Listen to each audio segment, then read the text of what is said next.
Hola estudiantes de Economía, es un gusto estar con ustedes para estar repasando temas de lo que estuvimos revisando en clase. Este segundo bloque lo que estamos revisando son temas macroeconómicos. En el bloque pasado estuvieron revisando temas de microeconomía, entre ellos cómo decide el consumidor comprar, en qué decide gastar, en qué decide invertir o cómo es que ahorra este individuo. En la macroeconomía existen diferentes términos. Por ejemplo, existen los agentes económicos que se refiere a cada uno de nosotros. ¿Y qué es lo que estudiamos en la macroeconomía? Diferentes indicadores que regulan o que finalmente muestran un panorama general de lo que es una economía nacional. Generalmente en la macroeconomía lo que podemos encontrar son indicadores como inflación, tasa de interés, podemos encontrar, por ejemplo, precios del mercado, por ejemplo, INEGI, que publica el Índice Nacional de Precios al Consumidor, al igual que el Banco de México, y sobre todo también definen y explican lo que es el ingreso de un país. Pero antes de llegar a eso tenemos que entender cómo es el flujo circular de una economía normal. Si bien entendemos es que desde hace muchos años existen diferentes pensadores que siempre han tratado de explicar por qué existe una acumulación de capital en los países. Por ejemplo, recordábamos a Adam Smith, que en su ensayo de la riqueza de las naciones trata de explicar por qué los países son ricos y por qué otros países son pobres. Pero esto hasta el día de hoy sigue siendo una parte muy fundamental del estudio de la ciencia económica. Para ello vamos a regresar a una de las aportaciones más importantes que hemos encontrado y es el flujo circular de una economía clásica que lo encontramos en el libro de Introducción a la Economía de Gregory Mankiw, donde nos explica que existen empresas y existen familias. Y en este ejercicio lo que encuentra Gregory Mankiw es que existe un mercado de factores. En este mercado de factores es donde ofrecemos nuestra mano de obra, ofrecemos nuestro capital, ofrecemos todo lo que nosotros tengamos para ofrecerle directamente a las empresas y ahorita lo vamos a ir explicando por pasos. Y encontramos un mercado de bienes y servicios. Eso es lo que encontramos en una economía circular. En este sentido, ¿qué es lo que hacen las familias? Las familias ofrecen su mano de obra.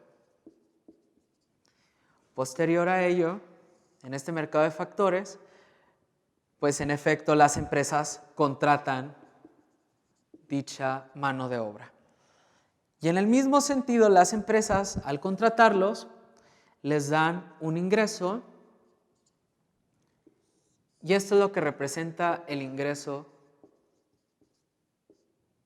de todas las familias. ¿Qué es lo que hacen las empresas? Una vez que ellos contratan esta mano de obra, producen bienes y servicios y los ofrecen en un mercado, es decir, venden sus productos a las familias y en el mismo sentido las familias compran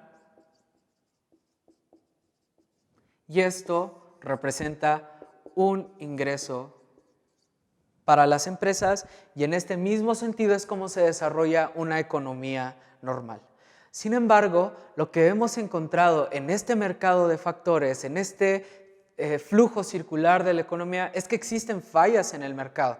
Existen factores externos que en la economía clásica le conocemos como externalidades, que pueden ser externalidades positivas o negativas. Una vez que quedó cimentado y lo que entendemos cómo funciona el mercado, recordábamos que existe un ente regulador. Y en este caso es un gobierno. Este gobierno establece los impuestos, establece cuáles van a ser las políticas económicas que van a beneficiar también incluso al mismo país. ¿Cuándo encontramos una falla? Por ejemplo, ahorita nos encontramos en un problema de salud pública global. ¿Cómo podría afectar un problema de salud pública tal como el COVID-19 a este ejercicio clásico que encontramos en la literatura?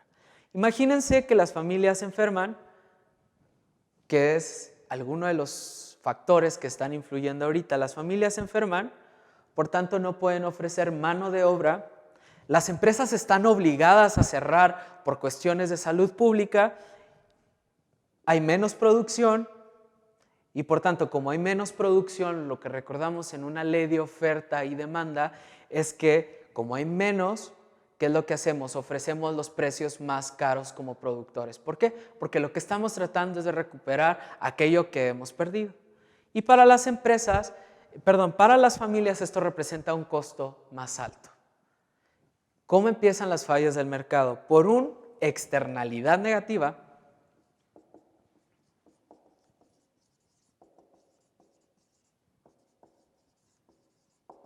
que en este caso representa el COVID-19, este mercado comienza a fallar. Este mercado empieza a generar muchos problemas en el desarrollo de una economía normal. ¿Y qué es lo que hace el gobierno? Veíamos que existían dos características de los gobiernos y veíamos que existen dos gobiernos muy importantes en el caso mexicano. Existe el Ejecutivo, que en este caso es gobierno federal, y existe el gobierno del Banco de México. Y vamos a recordar un modelo económico que nos puede explicar algo muy interesante en cómo se definen las políticas macroeconómicas. Veíamos dos factores muy importantes. Existen dos gobiernos, que es generalmente como le conocemos el Ejecutivo, que es gobierno federal, gobierno estatal, gobierno municipal, y en este caso existe el gobierno del Banco de México. ¿Qué es lo que define cada uno?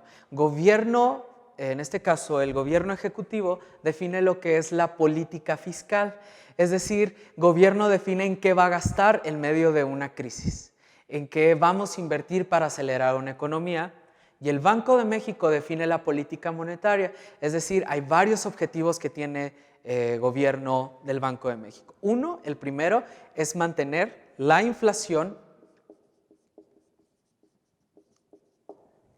permanente. No queremos que haya una inflación tan alta, pero también no queremos que exista el efecto contrario, que es una deflación, y que generalmente en la literatura económica encontramos que es un peligro para cualquier país que exista deflación. ¿Y qué es lo que trata el gobierno, en este caso el Ejecutivo? Es mantener el pleno empleo de cualquier economía.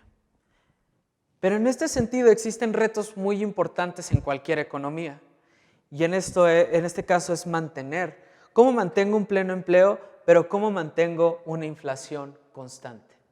Para esto vamos a desarrollar y vamos a recordar una de las aportaciones más importantes que encontramos en la literatura económica. En clase estuvimos revisando lo que era la curva de Phillips. La curva de Phillips, recuerden esto, es inflación, y este es para mantener el desempleo. Y en este ejercicio encontramos algo muy interesante. Tenemos una pendiente negativa, donde tenemos una inflación en el tiempo cero y un desempleo en el tiempo cero. ¿Qué es lo que trata de hacer? Esto lo controla el gobierno federal y esto lo controla el gobierno del Banco de México. ¿Qué es la inflación? La inflación se define como el alza o le podemos poner incremento en los precios. Recuerdan que encontrábamos algo muy interesante. Existe un mercado donde se definen los precios y se encuentran regulados, y en el caso es el desempleo. ¿Cuándo puede haber un incremento en la inflación? Recordando, esto significa el ingreso ¿Qué pasa si existe un incremento en el ingreso? La literatura nos ha enseñado que cuando hay más ingreso en circulación, cuando hay más dinero, encontramos este efecto, un incremento en la inflación. ¿Y qué pasa si incrementa la inflación en este periodo?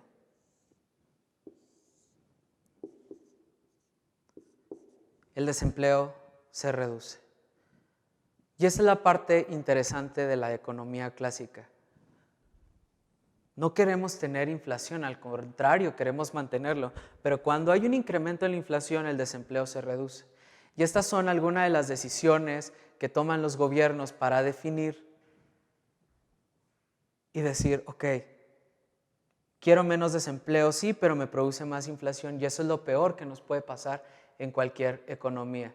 Recordábamos el caso de 1929, cuando fue la crisis, en este caso el Viernes Negro, que generalmente le conocemos. ¿Qué es lo que pasó?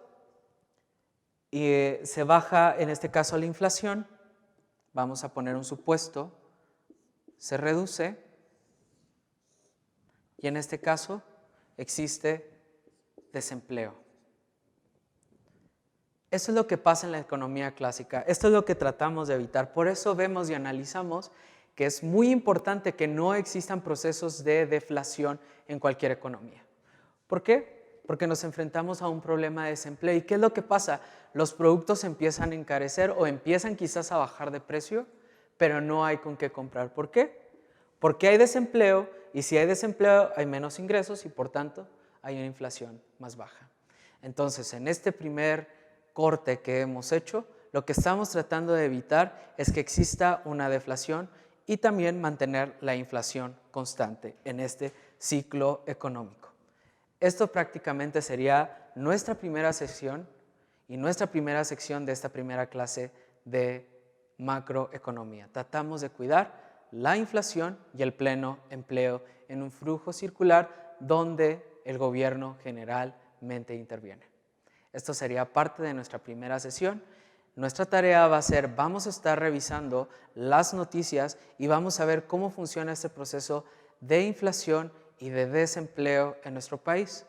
Vamos a comenzar a hacer un análisis, vamos a investigarlo y quiero que a través de un escrito usted me platique qué es lo que ha encontrado. Muchas gracias.